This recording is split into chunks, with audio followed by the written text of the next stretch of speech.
अब कहते हैं कर्तव्यवान हटती है ज्यों ज्यों चिपटत साठ मती जान मान त्यों त्यों।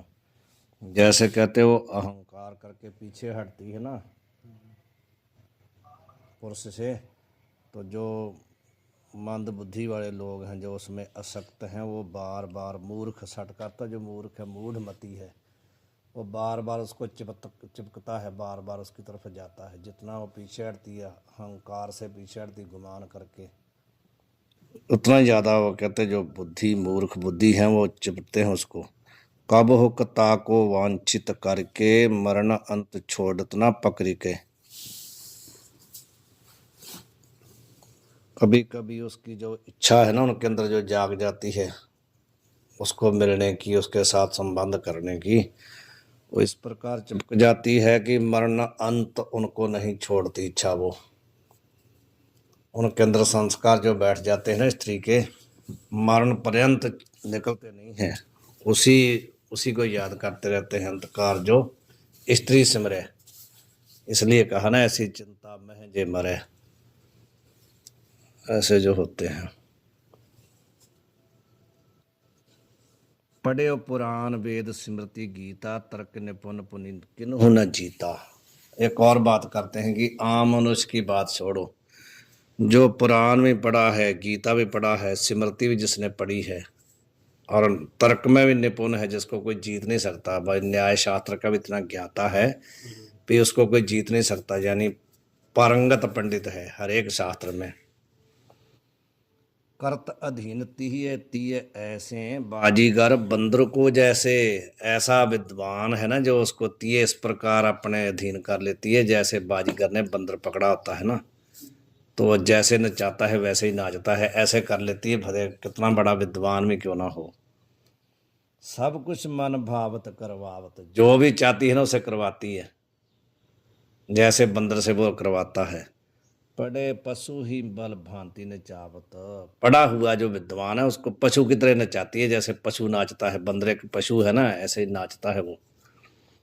उक्ति जुक्ति सब तब ही बिसरे, उसकी जितनी उक्ति जुक्ति होती ना पढ़ी होती सब बिसर जाती है, कुछ नहीं उसको याद रहता, भूल जाता है। जब पंडित पढ़ी तीय में ढिसरे, पढ़ा हुआ पंडित जब उस उधर गिर जाता है ना, असक्त हो जाता है, तो नाचता है बंदर की तरह। ये तो हाल तो देखी है, हम लोगों ने देखी है, कई गृहस्थी लोगों का हाल देखो, बड़े बड़े विद्वान हैं लेकिन घर में उनकी हालत देखो जाकर के, उसको उनको कितनी गाली निकालती हैं उनकी पत्नियां जो होती हैं। हमने देखा, खुद कई संतों को देखा हमने कि उनकी जो स्त्रियां हैं ना उनकी मतलब तनक मात्र भी इज्जत नहीं करती। बाहर उनको लोग कितना भी माथा टेकते हों, लेकिन जब घर में जाते हों तो नाचने लगते हैं वो। ये तो देखा ही है हमने। जब कब हो सुमरत यह बेदा तब ही तीय में मानत कछु खेदा। जो विद्वान होता है जब कभी कभी वो वेद के मतलब वाक्यों को चिंतन करता है ना, जिसमें विषयों की निंदा की गई है, कभी कभी उसका मन जब उधर जाता है तो थोड़ा सा उसको छेद होता, दुख होता है, कष्ट होता है स्त्री के विषय में, जब कभी वो चिंतन करता है, देखता है। क्योंकि जो विषयी होता है ना, विषयी जो चार प्रकार के आदमी बताए थे ना, पुरुष बताए थे ना चार, कौन कौन से? पामर, विषयी, जिज्ञासु तो मुक्त। और उसमें से मुक्त की तो बात छोड़ दो, उसको तो कोई बात ही नहीं है। जो जिज्ञासु होता है ना, पामर और मुक्त की बात अलग कर दो, पामर भी कभी नहीं आता इसकी तरफ और मुक्त को तो आना ही नहीं है। शास्त्र को कौन पढ़ता है? जिज्ञासु और विषयी। विषयी भी जब विषय भोग लेता है तो उसको थोड़ी देर के लिए दुख होता है, तो उससे ग्लानि होती है विषयी पुरुष को भी। कितना भी विषयी पुरुष हो, कभी कभी उसका मन उधर से उदास होता है, और जिज्ञासु तो फिर चाहता ही है। तो इसलिए विषयी पुरुष भी मुक्त हो सकता है, जिज्ञासु भी हो सकता है, पामर नहीं। पामर को तो कोई परमात्मा कृपा कर दे अलग बात, नहीं तो वैसे नहीं हो सकता। जिज्ञासु और विषयी हो सकते हैं। हाँ जी, वो तो पा करके मर गया, उसको तो मतलब ही नहीं है। अब कहते हैं भी कभी कभी जब वो वेद का चिंतन करता, वेद वचनों का, तो उसको थोड़ा सा तीये के विषय में, स्त्री के विषय में खेद होता है, मुक्ति ही त्यागन की इच्छा धारे, तो फिर उसको त्याग करने की इच्छा उसके अंदर होती है। पुनीतिये नैन सैन सर सार है, उसके बाद फिर जब वो कटाक्ष नेत्रों से देखती उसको, तो फिर उसका हाल ही हो जाता है। थोड़ा बहुत चिंतन होता है, लेकिन जब नैन के मतलब नेत्रों के जो कटाक्ष रूपी बाण मारती है ना उसको, तो फिर उसका मन विचलित हो जाता है।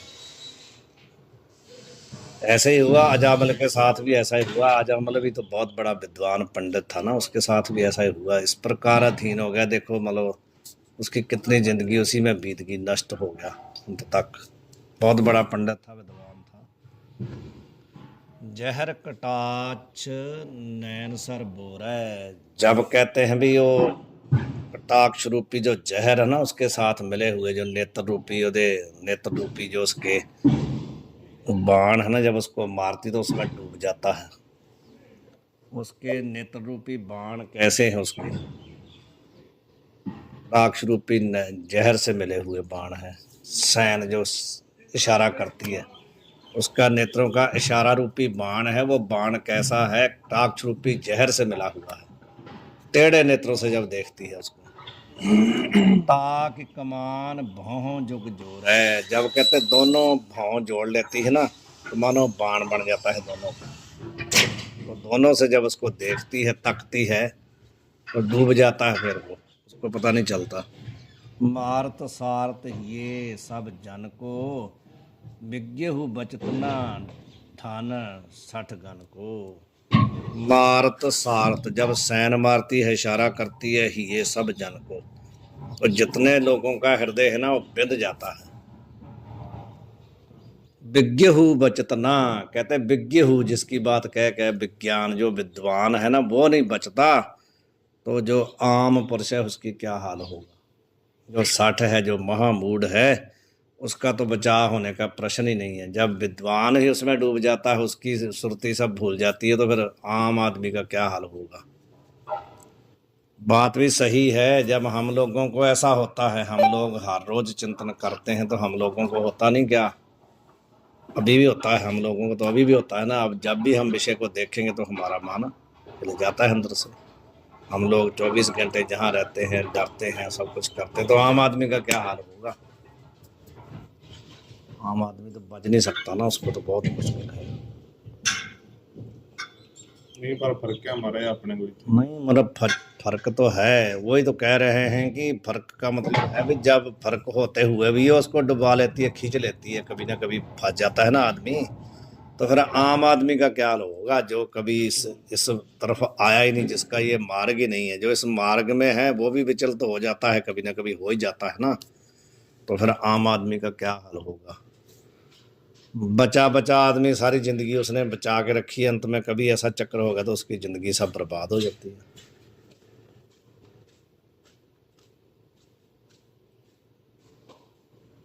तो 60 गान का मतलब है जो महामूल लोग हैं, धन का अर्थ है वो क्या चीज है, वो क्या वस्तु है उसके आगे। भयो न तिये में तीव्र विरागा, यूं मति मंद करत पुनि रागा। कहते हैं तीव्र वैराग, जिसको कहते हैं तीव्र वैराग हुआ नहीं स्त्री के विषय में ना, यूं मति मंद करत पुनि रागा, जो मंद बुद्धि है, जो मूढ़ बुद्धि है, बार बार तीय में उनका राग होता है। राग भाव आसक्ति, मोह होता है। करत विविध आज्ञा ज्यों चाकर, हुक्म करी बैठी मनु ठाकुर। मानो जैसे स्वामी होता ना, मालक बन के बैठी उनको हुक्म करके नचाती रहती है। करत विविध आज्ञा, अनेक प्रकार की आज्ञा करती है उनको कि ये लाओ, ये लाओ, वो लाओ।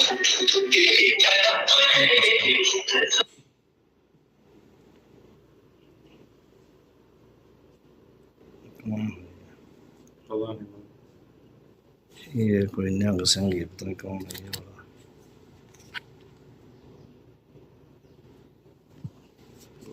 इस प्रकार कहते हैं बैठी हुई आज्ञा देती रहती है अनेक प्रकार की, कि ये लाओ, वो लाओ, ये लाओ, ऐसे चाकर बन के उनकी सेवा करते रहते हैं।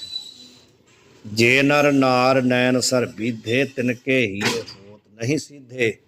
जो कहते हैं पुरुष स्त्री के नेत्र रूपी कटाक्ष से बीधे हुए हैं ना, नेत्र रूपी बाण से, उनके हृदय कभी सीधे नहीं होते, कभी भी उनका मन में टकाव नहीं आता उनके। भलो बुरो सुख दुख सब बिसरत, ते कैसे भव दुख तैं निसरत। जिनको स्त्री के आसक्ति में आकर के भरा बुरा कुछ भी याद नहीं रहा, सुख दुख का पता ही नहीं चलता, हम दुखी हैं कि सुखी हैं, उनको सब संसार भूल ही जाता है। वो कहते हैं संसार सागर से पार कैसे हो सकते हैं। जिनको बुरा भला याद नहीं रहता, उनको कहते फिर संसार का दुख कभी याद ही नहीं आता। संसार के भी दुख है, इससे भी हमने को निकलना। भावो कभी भाव सागर से पार हो ही नहीं सकते, उनको कभी इच्छा ही नहीं होती ऐसी। नारी बुरी बेस्या अरु पर की, तीजी नरक निशानी घर की। अब कहते हैं भी नारी कौन कौन सी बुरी है, स्व की और घर की और पर की तो बुरी है ही है। तीन पर नारियां बताई हैं, एक अपनी, एक पराये की और एक बेस्या। तीनों ही कहते हैं नरक की निशानी है। किसी में से भी आसक्ति हो गई, अपनी में, पराई में अथवा वेश्या में, किसी में भी हो गई तो तीनों ही कहते हैं नरक की निशानी है। नरक को जाएगा आदमी में से किसी के विषय में पड़ गया तो। इसका मतलब ये नहीं कि मतलब जो उसकी पत्नी है उसके साथ प्रेम ना करे, ऐसा मतलब नहीं है। प्रेम तो करे उसके साथ, लेकिन उसके आसक्त ना हो जाए उसमें इतना कि उसको आपका अपना धर्म भी भूल जाए, अपनी जाति भी भूल जाए, अपनी मर्यादा भी भूल जाए। ऐसा नहीं होना चाहिए। तजत विवेकी तिहु मैं नेहा, करे नेह तिहि 60 मुख खेहा। कहते हैं जो विवेकी पुरुष हैं वो इसमें कभी भी स्नेह नहीं करते, इन तीनों में नहीं करते, किसी भी विषय में करते ही नहीं। वो तो स्त्री में तो करना ही क्या है। तो जो कहते हैं उसमें स्नेह करते हैं, जो उसके साथ आसक्त होते हैं। 60 मुख खेहा, ऐसे मूर्ख के मुंह में कहते खे है, धूड़ है। ऐसा जो मूर्ख है उसके मुंह में कहते धूल डाल दो। दोहा अर्थ धर्म अरु मोक्ष को, नारी बिगारत ऐन सब अनर्थ को मूल लखी, तजी ताही हुए चैन। इस प्रकार कहते हैं जो स्त्री है ना, धर्म अर्थ और मोक्ष को बिगाड़ देती है, कुछ भी पुरुषार्थ सिद्ध नहीं हो सकता। धर्म अर्थ मोक्ष और काम, तो काम के कारण तो ऐसा हुआ है। कोई भी पुरुषार्थ कहते सिद्ध नहीं हो सकता, सबको बिगाड़ देती है। सब अनर्थ को मूल लखी, इसलिए जो विवेकी पुरुष है ना, वो इसको सभी अनर्थों का, सभी उपद्रवों का, झगड़ों का जड़ समझ करके तजे छोड़ दे, तभी उसको चैन आ सकती है, शांति आ सकती है, नहीं तो नहीं हो सकता। यहाँ तक जो है वो स्त्री के संग करने का दुख बताया। कहा था ना स्त्री पुत्र और धन ये तीनों ही दुख देने वाले हैं। अब बता रहे हैं पुत्र का संग करने से कैसे दुख होता है। पुत्र सदा दुख देत यू, बिना प्राप्ति दुख एक। पुत्र कहते कैसे दुख देता है। पहला दुख है बिना प्राप्ति, जब तक प्राप्त नहीं हुआ तब तक पति पत्नी दोनों दुखी रहते हैं कि नहीं। कैसे हमारे को पुत्र की प्राप्ति हो। एक तो यह दुख हुआ प्राप्ति से पहले, गर्भ समय दुख, फिर जब गर्भ में आता है उस समय में दुख रहता है ना, कि कभी कोई ऐसा गड़बड़ ना हो जाए, रहता है ना दुख माता पिता को। जब तब गर्भ में है तब भी उनको डर रहता है। तो फिर जन्म दुख, जन्म समय तो दुख होता ही है, जब जन्म देते हैं तब दुख होता है। मरे तो दुख अनेक, जब मर जाए तो फिर तो अनेक ही दुख रहते, सारी जिंदगी दुखी रहते हैं। तो तीनों समय में दुखी हुए ना, जब नहीं प्राप्त हुआ तब भी दुखी है, जब गर्भ में आ गया तब भी दुखी है, जब जन्म देती माता तब तो दुख होता ही है, मर गया तो फिर अनेक दुख हैं।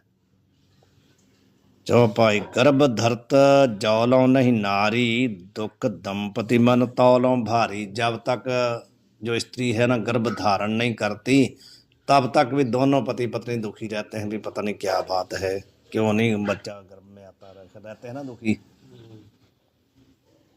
अनेक प्रकार के उपाय कराते हैं। वह जो गर्भ जह चिंतना नासे, पुत्री हो के पुत्र प्रकाश है। जब गर्भ धारण कर लिया तो ये दुख होगा कि पत्नी पुत्र होगा कि पुत्री होगी, फिर भी दुखी रहते हैं, क्योंकि पुत्री चाहते नहीं है, पुत्र ही चाहते हैं। गर्भ गिरन के हेतु अनंता, क्योंकि अनंत हेतु हैं। किसी भी स्त्री का गर्भ गिर सकता है, किसी के कारण चोट लग गई या कुछ गर्म चीज खा ली या कुछ भी हो गया, अनेक हेतु है ना गर्भ गिरने के।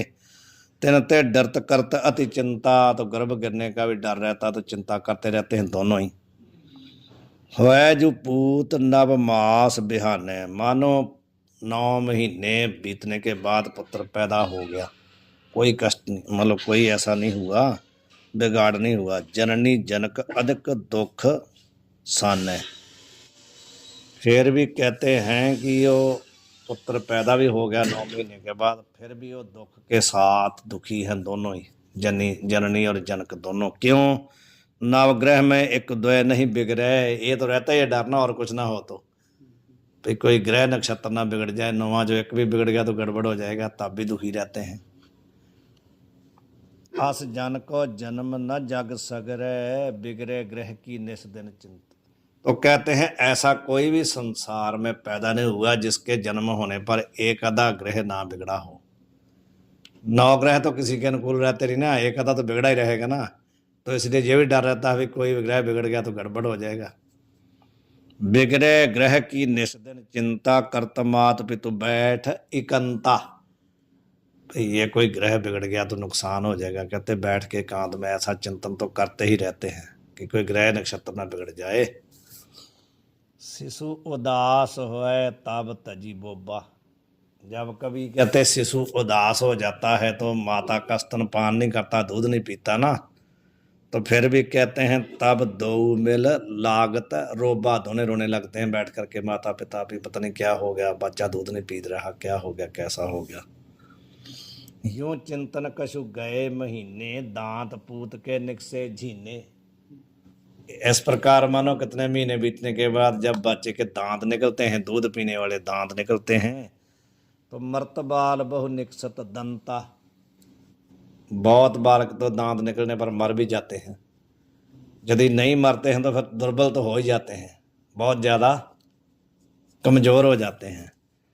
तब यह चिंता दुख तिये कंता, उस समय में कहते हैं उनको दोनों को चिंता बनी रहती है। जिए दूबरो दुख तैं बारो, जे बालक जीता भी रहता है तो कमज़ोर होने से दुखी होते हैं कि कमज़ोर बहुत हो गया है। देखी चौहारो धरत उतारो, तो फिर कहते हैं क्या करते हैं, लेकर के ना जो बताई होती है वस्तुएं, तो चौराहे में जा करके उतारते हैं, फिर चौराहे में टूना करते हैं कि नहीं, वो कहते हैं उसके लिए कि ये कमज़ोर हो गया, ठीक हो जाए, तो उसके लिए जो कोई बताता है वो लेकर के चौराहे में जाके उतारते हैं। देखी चौहारो धरत उतारो, चौराहे में उतारते हैं। मलेच्छ चम्मार चूहरे कोरी, तिनते झरवावत द्विज धोरी। कोई चूड़ा हो, कोई चमार हो, कोई जुलाहा हो, कोई मलेच्छ हो, फिर कहते झाड़ा करवाते, जो भी हो उसके पास जाते हैं, कोई भी हो कैसा भी हो। मलेच्छ का मतलब तो मुसलमान होता, चमार जानते ही हैं, और चूड़ा और कोरी का तो जुलाहा, यानी जो भी झाड़ा करने वाले हैं ना, उससे जा कर के झाड़ा करवाते हैं। सैयद ख्वाजा, सैयद भी मतलब मुसलमान को कहते हैं, ख्वाजा फकीर को कहते हैं, पीर फकीर कोई भी हो। धोकत जोरत हाथ अधीरा, जा करके हाथ जोड़ के कहते हैं कि इसके झाड़ा करो, हमारा पुत्र बच जाए। जाकू हिंदू कबहू नहीं माने, पुत्र हेतु ही इष्ट पहचाने। जिसको हिंदू कभी भी मानता नहीं ना है चूड़े मलेच्छा दीजित को, पुत्र की रक्षा के लिए तो उसको इष्ट मानने के लिए तैयार है कि हम आपके चरण में पूज देंगे, हमारा पुत्र बचना चाहिए। भैरव भूत मनावत नाना, अनेक प्रकार के भैरव है, भूत है, इष्ट हैं, कोई देवता है। धरत सेवा बल भूमि में साना, तो जा करके कहते बलि भी देते हैं, उड़द चावल आदि जा करके उसमें चढ़ाते हैं, जा करके भूमि बल भाव बलि भी देते हैं। धानक को डमरू घर बाजे, धानक होता वो झाड़ा करने वाला जोगी मदारी आदि जो होते हैं, वो जब कहते हैं घर में आकर के डमरू बजाते हैं तो कार जोरत पूजन नहीं लग गए, तो उनको कहते हैं पूजने लगते हैं, डमरू बजाने वाले को पूजते हैं कि ये हमारा भला करने आया है।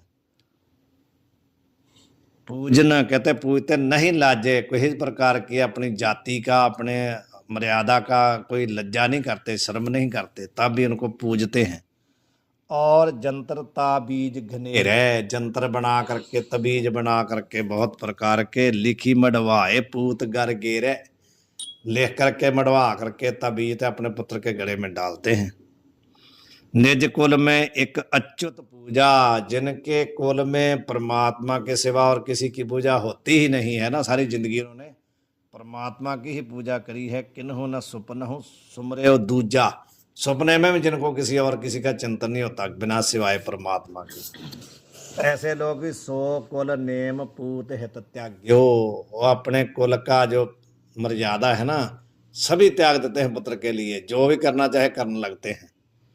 व्यभिचारण ज्यों जह तह कार्य कार्य, जय जय व्यभिचारण स्त्री होती है ना, कभी किसी के पास कभी किसी के पास, इस प्रकार जिन्होंने कभी चिंतन भी नहीं किया, सपने में भी ना, वही कहते घूमने लगते हैं, जहाँ कोई कहता वहीं पहुंच जाते हैं। होत शीतला को जब निक्सन, जब कभी कभी शीतला माता निकल आती है बच्चों को, तो नसत मात पितु मन को विकसन, तो माता पिता की प्रसन्नता उसी समय खत्म हो जाती है। स्नान क्रिया तजी रहित मलीना, तो समय कहते ना स्नान नहीं करना चाहिए, तो कहते सब स्नान क्रिया छोड़ के मलीन रहना शुरू कर देते हैं।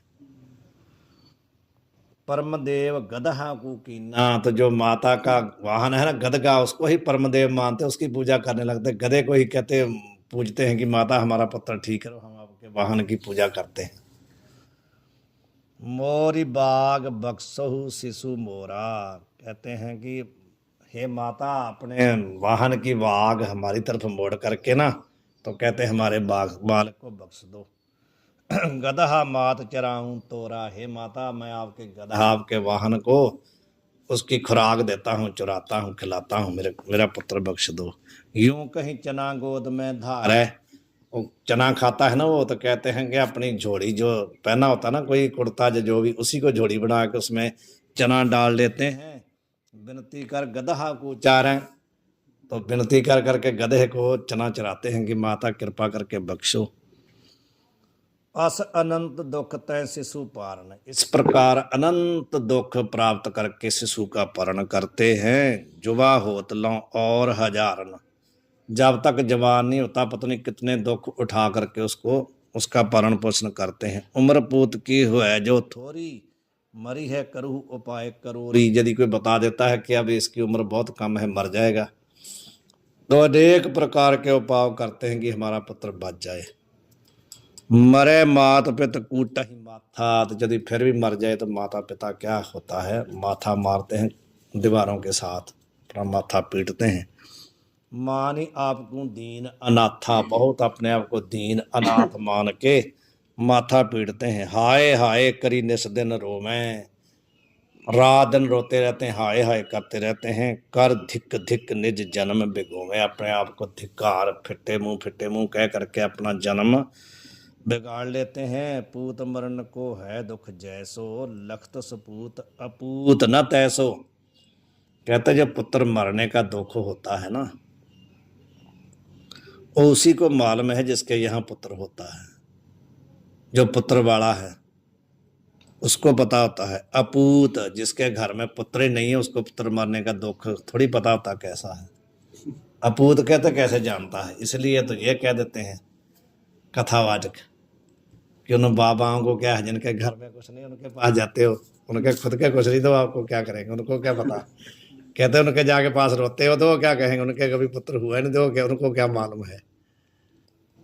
जो जीवे तो होता ही तरुणा, लगत नारी के पोषण भरना, तो जैसे कभी वो जवान हो जाता है, तरुण हो भी जाता है, तो जब उसकी शादी होती है तो इतना दुख उठा करके उसको जवान किया, उसकी शादी की, तो जब शादी हुई लगत नारी के पोषण भरना, तो वो तो अपनी स्त्री को पालने में लग जाता है। जिन अनेक जतननि प्रतिपारऊ, तिनको जल प्यावन है भारऊ, जिन्होंने इतने कष्ट दे करके अपने सहन करके पुत्र की पालना की, जब उसकी शादी हो गई तो ऐसा स्त्री में सख्त होता है कि माता पिता को जल पिलाना उसके लिए भारी हो गया, जल का उसको गिलास भी नहीं पिला सकता वो। रजनी सेज पे सिखव नारी, तब पित मात देहु मोहि गारी।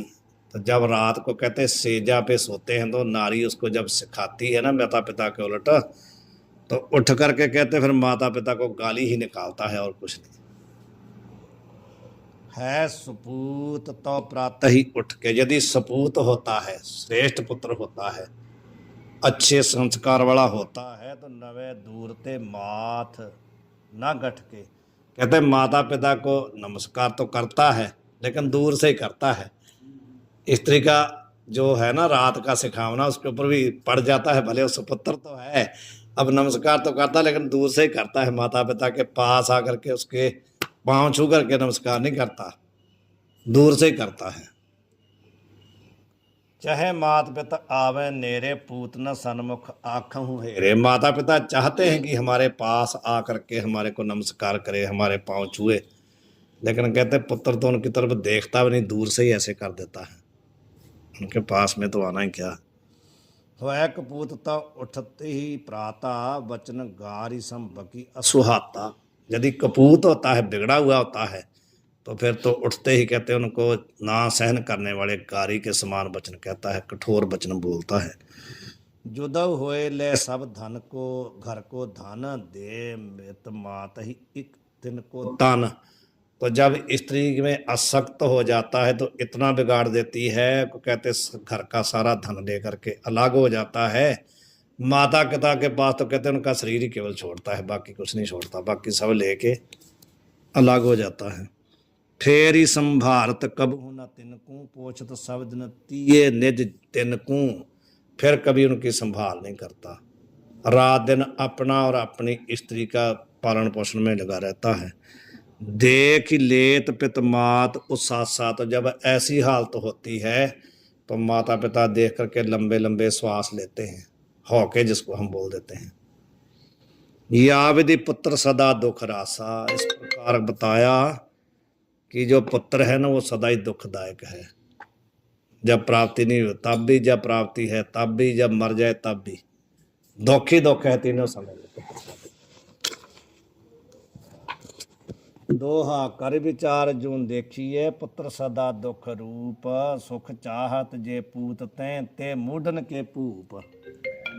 इस प्रकार कहते हैं भी इस पर विचार करके देखो कि पुत्र सदा ही दुख रूप है।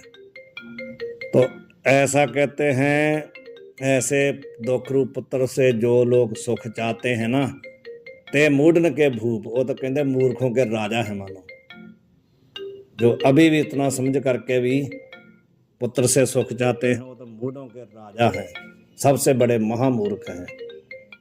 छोड़ दें। वाहिगुरु जी का खालसा, वाहिगुरु जी की फतेह। उसके बाद है धन से कैसे दुख होता है।